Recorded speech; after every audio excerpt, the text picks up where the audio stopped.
مصاحبه مایل موکیزی وزیر دادگستری آمریکا و تامریج وزیر امنیت ملی آمریکا در دولت بوش.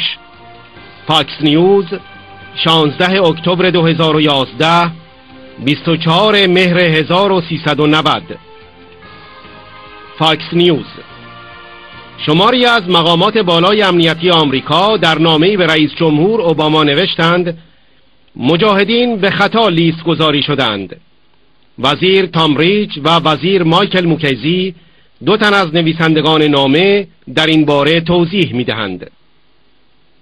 تامریج: لیست گذاری آنها با این خیال خام صورت گرفت که رژیم ایران با آمریکا مذاکره کند، ولی سازمان تروریستی اصلی رژیم ایران است.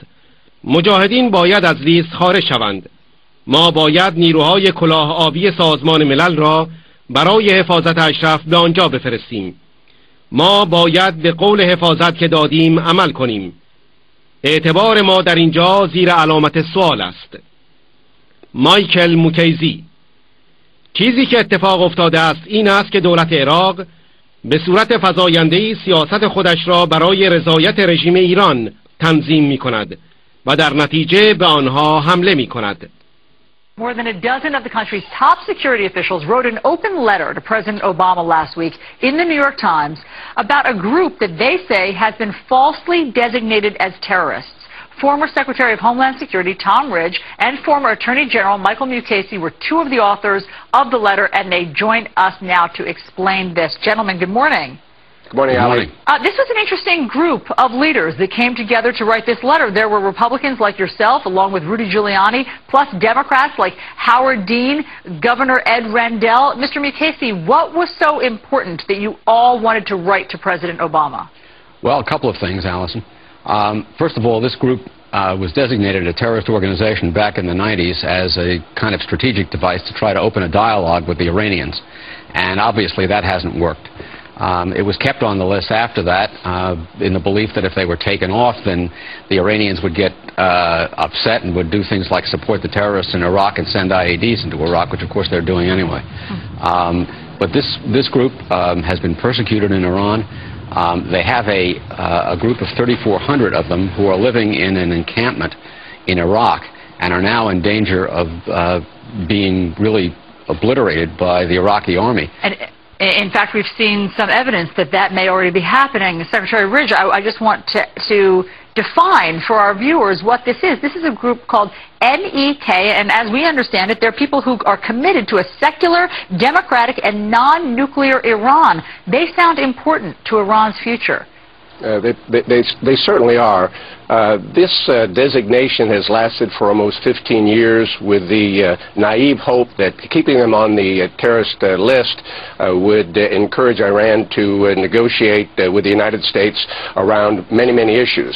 But the real terrorist organization, frankly, is the state of Iran.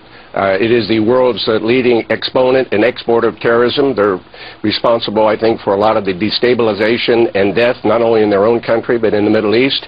And frankly, these 3,400 men and women at Camp Ashraf have been vetted by the FBI and Justice back in 2003 and 2004. They found no evidence of any terrorist connections whatsoever. We promised them, the United States government promised them that we would protect them. And yet, in spite of our promise, in 2009 and 2011, Iraqi forces using equipment, vehicles, weapons, and unfortunately probably training from the United States have invaded the camp, killed 36 people, wounded 300. They have to be taken off this list. We have to get blue helmets from the UN there to protect them.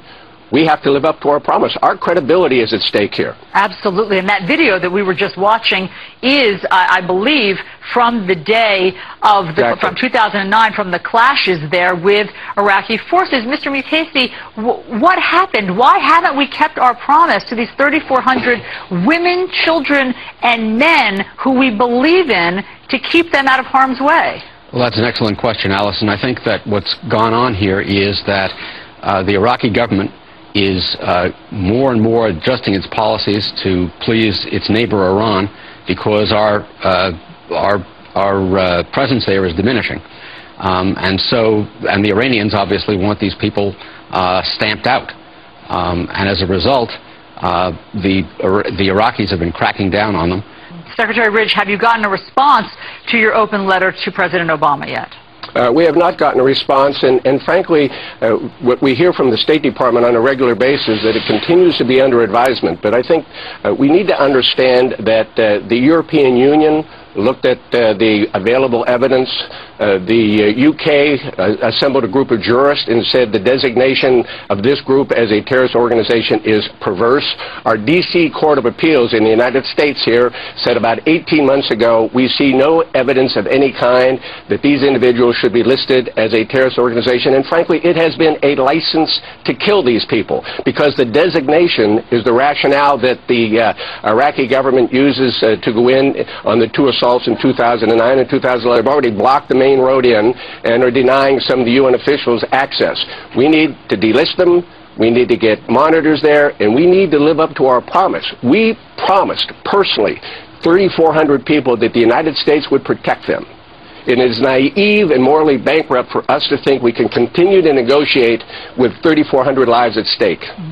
Tom Ridge, Michael Moukesi, gentlemen, thank you so much for coming in and bringing this to all of our attention. We hope you get a response to this soon. Thank you. Thanks, Allie. Thank you very much.